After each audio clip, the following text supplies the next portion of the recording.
Hello, everyone, and welcome to The Wrap, brought to you by Michigan Medicine Headlines. I'm Dan Ellman with the Department of Communication.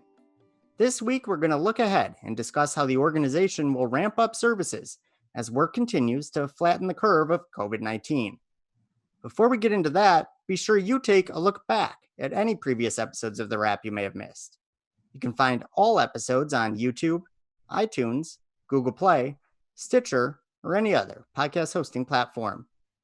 New episodes debut weekly and can always be found as part of the Headlines Week in Review. With that, let's bring in two members of the organization's leadership team, Drs. Michael Mulholland and David Miller, who are helping to coordinate the ramping up efforts across Michigan Medicine. First, can the two of you please introduce yourselves and explain your roles? Good morning. I'm Mike Mulholland. I'm the Executive Director of the University of Michigan Medical Group. And so that means that I have administrative responsibilities for the professional practice, which is the physicians that work at Michigan Medicine, and for ambulatory services, which are the things that you can walk into and out of. The only thing exception from that is the emergency room. That's something you can walk into and out of. That's part of Dr. Miller's responsibility. Good morning. Thank you, Dan. Thank you, Dr. Mulholland. I'm David Miller. I'm a urologist here at the University of Michigan, and I'm also the Chief Clinical Officer for the Adult Inpatient Hospital, so for University Hospital and the Cardiovascular Center. And my responsibilities include clinical and operational leadership for inpatient care delivery at Michigan Medicine. Perfect. Now, how is the organization devising its plan for ramping up work? What sort of is taken into account when deciding which procedures and which locations are reopening first? So maybe I'll talk about the outpatient side, and then David can talk about the inpatient side. So what we did is to ramp down very rapidly. And as we did that, we decided which group of patients we would still see. And that was everybody had an emergency problem or a very urgent problem. But for those patients that had a health problem that could be safely deferred, we deferred their care for a while in order to protect them from the virus, in order to preserve resources like masks and gowns, and in order to make sure that we kept the staff and the patients safe. And now that the infection rate is down, we're going to open back up, and we're going to open back up in a way that, first of all, keeps patients and staff safe. I'll explain how that comes into this. And then tries to see the patients first that have the most urgent problems. Like, for example, somebody had a recent cancer diagnosed, they'd be first of the line. And then gradually the people that have less urgent problems, and then find those people who have health care that's just surveillance, like an annual Pap examination or an annual mammogram or a routine surveillance colonoscopy. Those would be kind of the surveillance things. So as we ramp back up, we have to be really careful about keeping people safe. And the main way that plays out is we have to have social distancing in our clinics. You can imagine in the pre-COVID days, a clinic waiting room would be really jammed with people, and they'd be all really close to each other. So now we have to devise ways to keep them separated. And in the main, that means that we have them come in at a slower pace and in a different way. So when somebody comes to the entrance, they're asked if they have any symptoms that might suggest COVID, fever, cough, and so on. If they do not, they go into the regular entrance. If they do, they go to a separate entrance. So we try to segregate the patients in that way. And then instead of waiting in a waiting room for a while, we try to take them directly to an examination room so that they are sequestered from the other patients.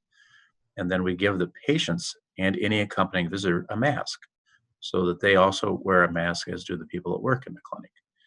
And those kind of necessary and important precautions slow things down. So we need to offer additional hours. So one of the things that we're doing is to open up an hour earlier, and we're staying open later in the day and offering more services on Saturdays in order to try to get caught up on the people that had deferred care in a safe way and to see the new patients in a safe way. And so that we've kind of ramped back up slowly over about a 5 or 6 week period in order to try to do that in a logical way and in a safe way. So, maybe Dr. Miller now can explain how those principles play out in the kind of a different area of the inpatient side.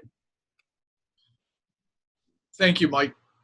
And yes, I'd echo a lot of the structure and comments shared by Dr. Mulholland. I think the first step in thinking about the ramp up is really to have a set of guiding principles that help us with decision making in a really complex time. If you look back to early April in the adult hospitals, our clinical activity, other than taking care of patients with COVID, was really limited to urgent and emergent surgical procedures and patients presenting to the emergency department. And the number of patients presenting to the emergency department actually decreased quite a bit during the pandemic as well. So the different ways by which patients end up being admitted to the hospital, whether by through the emergency department for scheduled procedures, scheduled admissions, or transfers, were all reduced, with a big exception being transfers, where we were very busy throughout the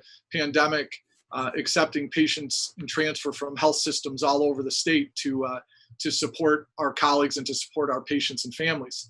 And so as we started to think about the ramp up, the guiding principles that have really been helpful include a focus on the safety of our patients and employees, and that's paramount. I think a focus on equity when it comes to access to care, both for patients with COVID and patients with conditions other than COVID where care was postponed, and then to continue to be to maintain our commitment to citizens of the state for taking care of patients with complex conditions. And so, working within those principles, the ramp up for the inpatient hospitals largely reflected the resuming scheduled surgeries and certain scheduled admissions to the hospital. And it was there where, as Mike described, a focus on starting with those patients who had the most time-sensitive conditions that had been postponed as a consequence of the pandemic.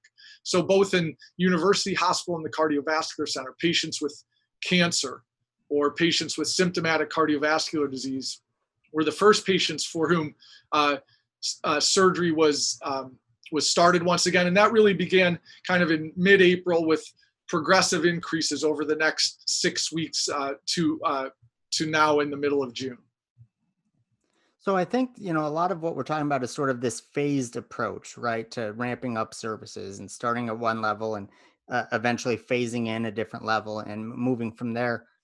Is safety sort of the number one reason that the phased approach is so important? Yes, it is. And also because we have to be careful that we have some limited resources.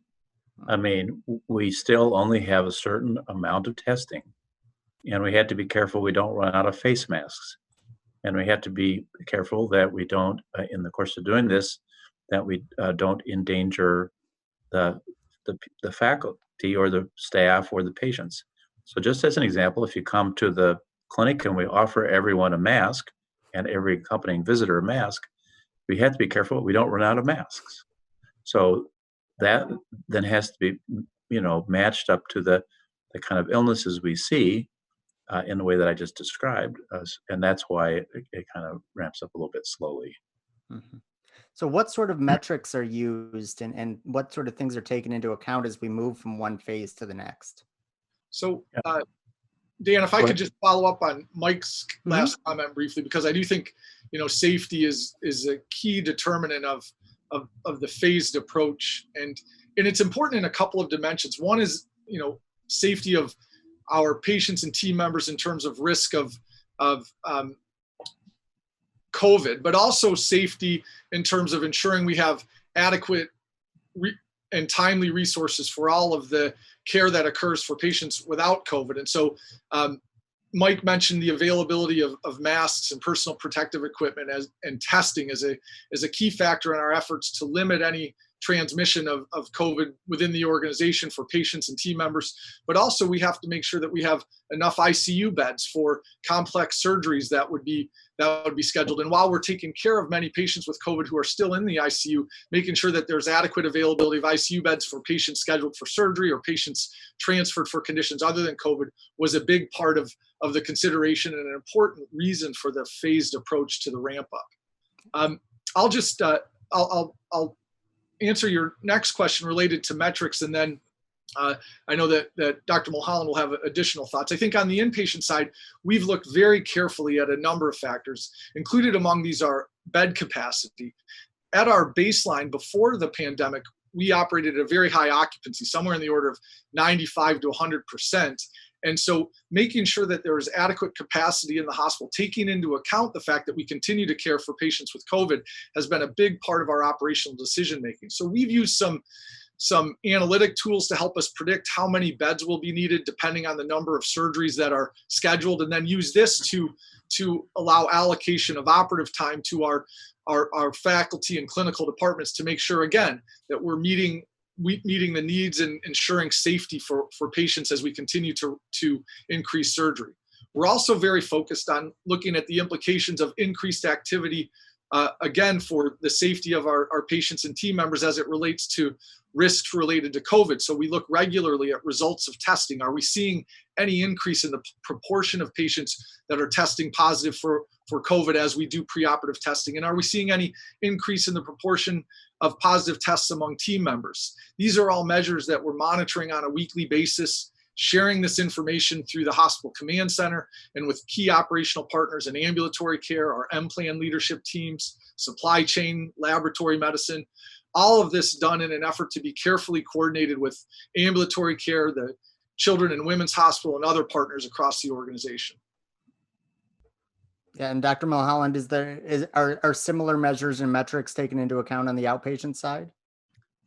For sure. And we've also invented some new measurements metrics. As an example, as we were ramped down, we accumulated a lot of patients that needed to have surgery.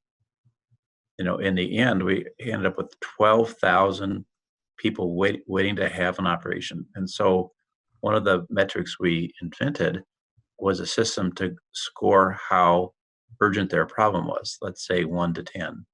The 1 would be not urgent at all, 10 would be something almost life-threatening. And so we lined up all the patients from 1 to 10 and decided to work on them from 10 to 1 in that order. And so that was a system which was invented on the fly here and validated in the course of just a few days, and then used to inform, kind of a just, safe, and equitable way to work from the front of the line. That would tell what patients went to the front of the line. Mm-hmm. Patient with new cancer, front of the line. Somebody that had a sore hip, kind of the middle of the line. Somebody that wanted to have a cosmetic operation, just purely a cosmetic, the end of the line, because the first patient needs something right away. Second patient needs something, but could wait a while. Third patient's just completely elective. Mm-hmm. And so we used kind of regular things, and we also had to make up new measurements as we went along, because nobody's ever seen a problem like this in our professional lifetimes. Right. Yeah. And I think that's interesting that we don't really know, right? We don't know how long the pandemic will be here. We don't know, from the beginning, we didn't really know so much about this disease itself. How long, in your professional opinions, do you foresee sort of the ramp up process? I know it's begun, it began almost 2 months ago. How long do you foresee this ramp up process taking before the organization reaches pre-COVID levels of service? So we're talking today in mid-June, and I think the ramp up or the reopening of our practices will be completed by about a month from now, mid to late July. But I will also tell you that we're not going to open every single thing all the way back up for 2 reasons. The first is there's going to be some people with COVID taking up some of the capacity, and Dr. Miller can talk about how we're going to reserve some part of the hospital for that. And the second thing is it could come back again in the fall. And if it does, we need to have some slack in the system so we can accommodate those patients without having to crash up and down. We can't really afford to be whipsawed like that. So we need to have some capacity, some slack.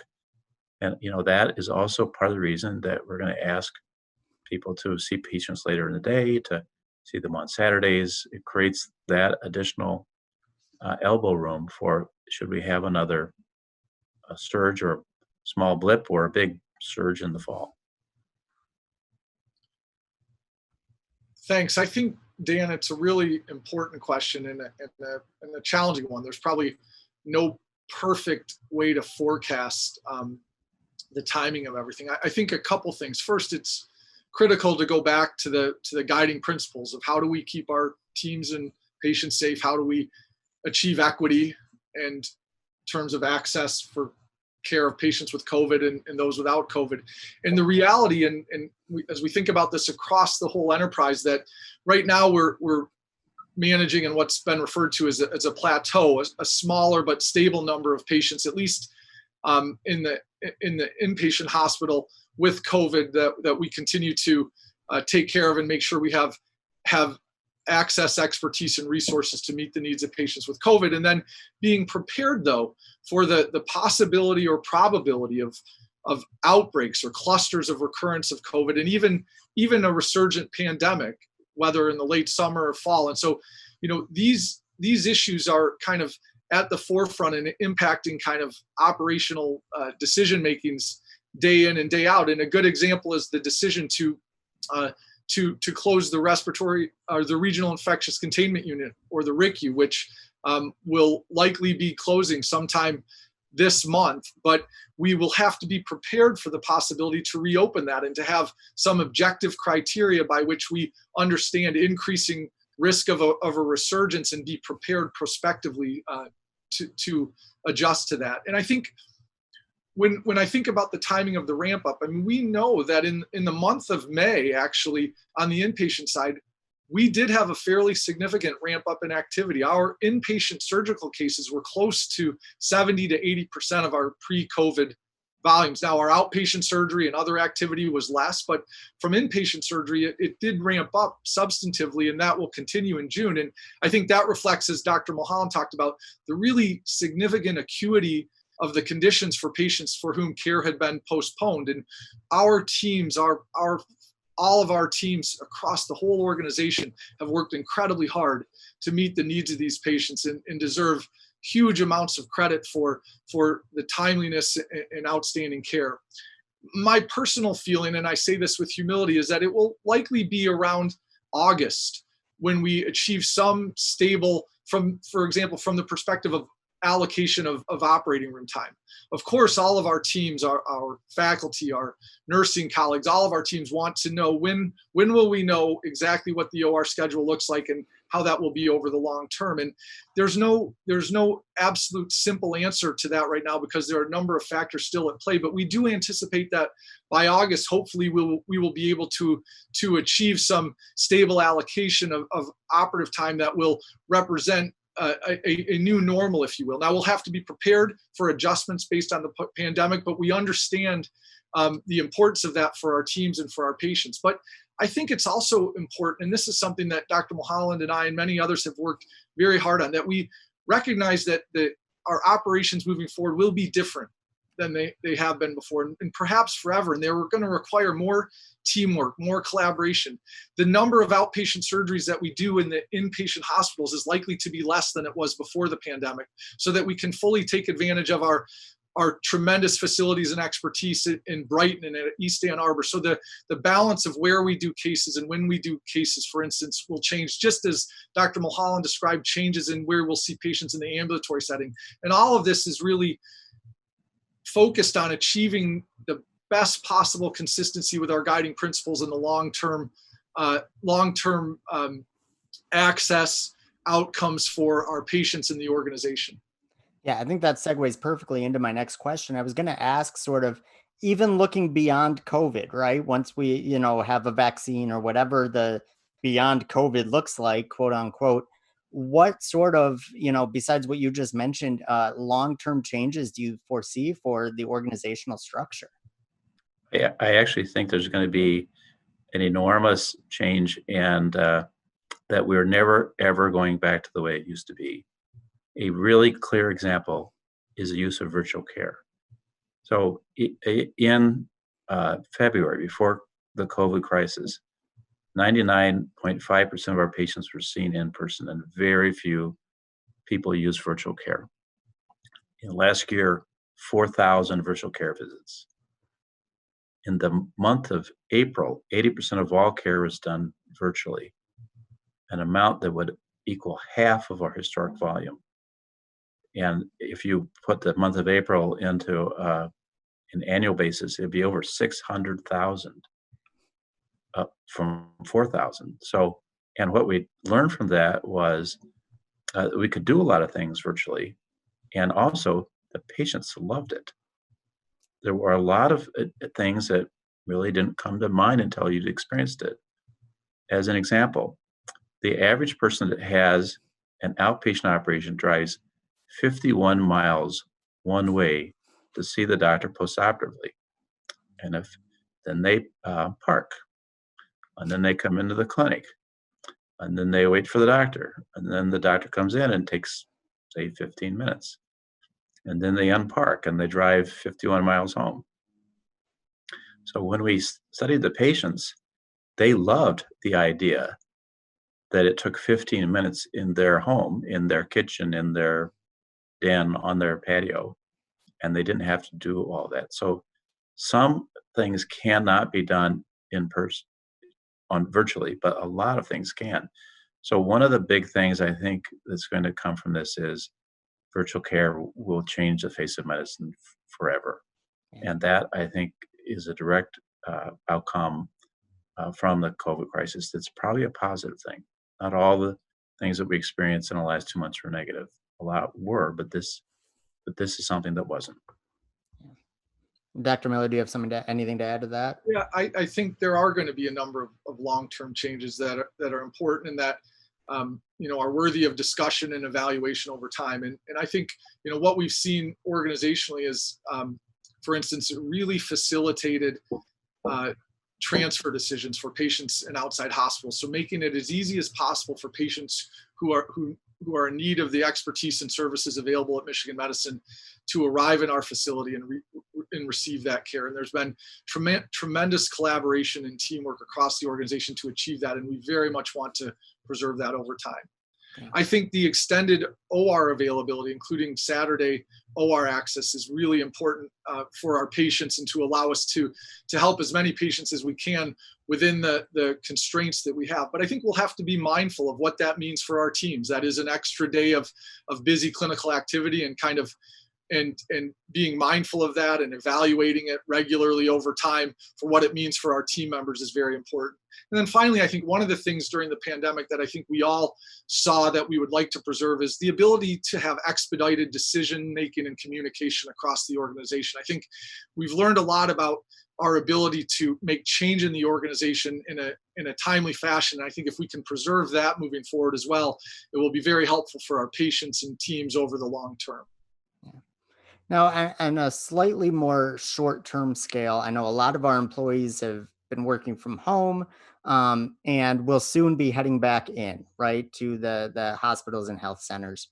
What sort of major changes should those employees expect to see when they return? Well, so first of all, I'd say that I think we've also proved to ourselves that many people can continue to work from home. And I think many fewer people will actually be driving into the various ambulatory sites or into the main on the hill site than used to in the past, and to their great benefit. There are a lot of things that we do in person that could be done or on site that could be done at home. For example, our call centers and scheduling, that could probably be done at home, and we expect that about 30% of those people will work from home going forward. So there'll be the fewer of that. I think when they're on the ambulatory site, what they will see when they come in is that at least for the next year or two, till we get a vaccine, that there'll be a different way of working. They'll be inside of the building, social distancing. People will be wearing masks. There'll be far, greater attention to things, like cleanliness and between each patient. And I think maybe some things will be less comfortable than before. So, as an example, we won't be able to permit as many people to go into the lunchroom together because they're close. They'll have to stagger lunches. It won't be as easy for a bunch of people to go in and talk to the patient at the same time because the exam rooms are small. And we're just going to have to figure out kind of a new way of dealing with things until that gets done. And some things are going to be intuitive and easy, and some things are going to be kind of hard. Just we should be clear about that. I agree with Mike's comments. I think that a lot of the changes that we'll see are focused on our continued emphasis on safety for patients in our team. So we do anticipate that we'll be continuing to wear masks for the foreseeable future, both in the inpatient and ambulatory setting. The importance of social distancing, the impact of differences in visitor policies and what that means for our patients and our families and our team members. And those have been difficult circumstances to have, family members in the hospital and not be able to be there at the bedside. And it's difficult for our patients and for our team members. And I think we have to acknowledge that. And Dan, I think in addition to all of the changes we've discussed, I think, for all of us in the organization, I think it's critical to really acknowledge, how difficult these times have been for our patients and for our families overall. And as we think about this idea of returning to our new normal operations, we have to recognize that impact. I think we have to, as an organization, remain kind and empathetic and flexible as we work through these changes together, and we try to meet the needs of our patients while also supporting our team members across the organization. I mean, I think that has to be a relentless, priority or for all of us. And I think as leaders, we have to be committed to, regular and purposeful communication that supports transparency in the organization as we work through uncertainty as well. I think, we will have to continue to recognize and communicate when we have the answers and when we don't have all the answers to the challenging questions at a particular point in time. And when we don't, I think we have to commit as an organization to working together to find answers and solutions for our patients and our team members. I think these are all critical things. And I think, all of us across the organization, are committed to this, committed to thinking about the implications of all of our decisions for health disparities, how we achieve a just and equitable organization, and how we keep each other, safe and keep our patients safe and doing well as we work through these unprecedented times. Absolutely. Well, thank you so much to both of you for being here and explaining this useful information.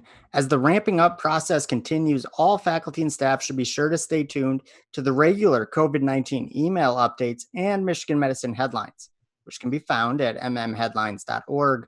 That's mmheadlines.org. Now, if you were to check out headlines this week, you'd find some great featured stories. For instance, on Monday, the organization revealed that it has been named the number 5 hospital in the U.S. and number 15 in the world by Newsweek.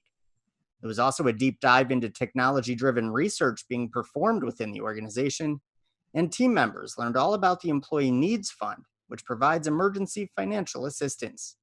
Find those stories and more at mmheadlines.org. All right, it's time for the weekly trivia contest. Last week, we asked listeners, supply chain has reached out to partners in which country to help make sure the organization has the equipment it needs to keep everyone safe? The answer is China. Congratulations to Stephanie Shear, who won last week's contest. Stephanie, a member of the Department of Communication, will be in touch shortly to help you claim your prize. Now for this week's question. Which publication recently named Michigan Medicine as the number 5 hospital in the U.S.? Once again, which publication recently named Michigan Medicine the number 5 hospital in the U.S.? Find the answer by rewinding this show just a few minutes or by checking out Monday's edition of Headlines. Once you know it, send it to headlines@med.umich.edu, and you have a chance to win a great prize. That's all the time we have for this week. Thank you so much, Dr. Mulholland and Dr. Miller, for being with us. And thank you to all of our listeners and viewers for everything you do for patients, families, and each other. We'll see you next week.